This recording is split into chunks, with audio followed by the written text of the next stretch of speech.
रोज़ाना की ज़िंदगी जो हम गुजारते हैं उसकी क्वालिटी ऑफ लाइफ को बेहतर अगर करेंगे तो स्ट्रेस लेवल कम हो जाएगा। सिंपल सा फार्मूला है।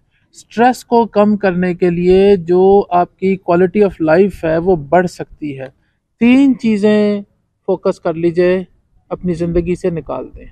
तीन चीज़ें सिंपल, 1 2 3। पहली बात, हर वक्त रोना पिटना छोड़ दें।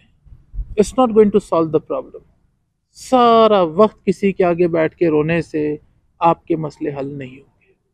Number 2, stop shouting.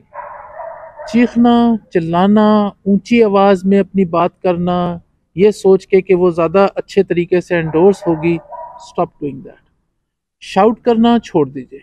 और तीसरी इंपॉर्टेंट चीज, ये गिले शिकवे छोड़ दीजिए। गिले शिकवे करने से मसले हल नहीं होते। आप जिसके सामने भी बैठेंगे, शिकायत लगाएंगे, गिला करेंगे, शिकवा करेंगे, मसला आपका हल नहीं होगा। सो 3 सिंपल पॉइंट्स अपनी जिंदगी से निकाल दें। रोना खत्म कर दीजिए, इट्स नॉट अ सोल्यूशन।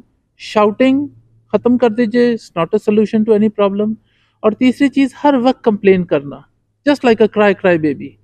गिले शिकवे खत्म कर दीजिए, आपकी क्वालिटी ऑफ लाइफ बेहतर होनी शुरू हो जाएगी, आपकी एवरेज जिंदगी में स्ट्रेस लेवल कम होना शुरू हो जाएगा। आपको जरूरत ही नहीं पड़ेगी किसी ड्रग के सहारा लेने की, किसी ऐसी चीज का जो आपको वक्ती तौर पे आराम दे सके, जरूरत ही नहीं पड़ेगी। ये तीन चीजें जो मैंने मेंशन की हैं अपनी जिंदगी से निकाल दीजिए, रिजल्ट आपके सामने होगा इंशाल्लाह।